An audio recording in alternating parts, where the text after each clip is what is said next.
ओम ऐं ह्रीं क्लीं चामुंडाय विच्चय। चैत्र एवं आश्विन माह के नवरात्रों की सरल पूजा, संपूर्ण कथा, उसका विधान, चालीसा तथा आरती।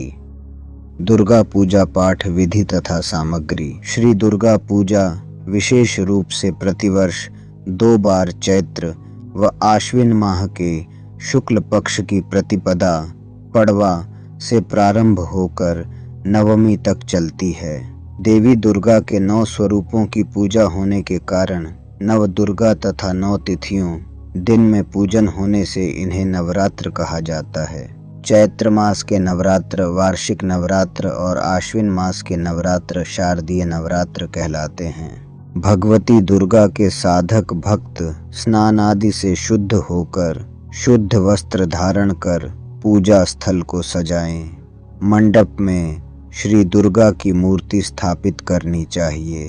मूर्ति के दाईं ओर कलश की स्थापना करनी चाहिए तथा कलश के सम्मुख मिट्टी व बालू रेत मिलाकर जौ बोने चाहिए।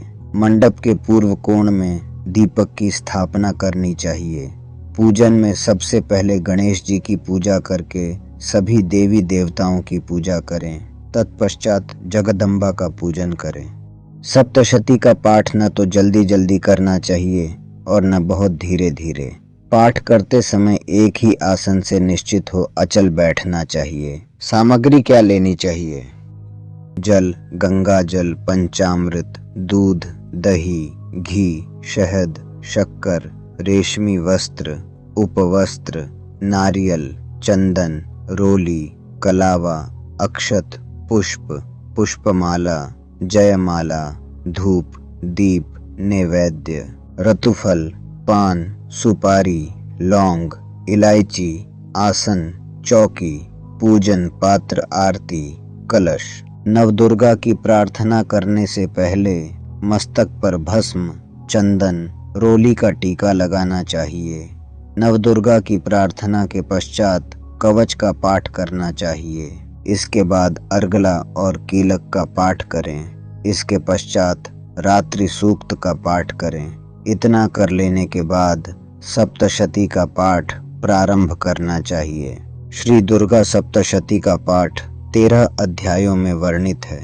इन 13 अध्यायों में माँ भगवती के 3 चरित्रों का वर्णन है।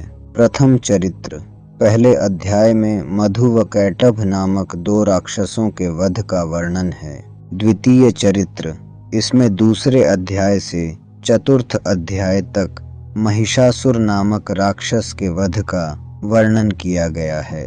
तृतीय चरित्र इसमें पंचम अध्याय से 11वें अध्याय तक शुंभ निशुंभ आदि राक्षसों के वध का वर्णन किया गया है।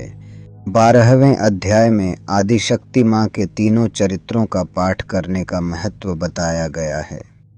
13वें अध्याय में राजा सुरथ एवं समाधि नामक वैश्य को देवी द्वारा दिए वरदानों का वर्णन किया गया है।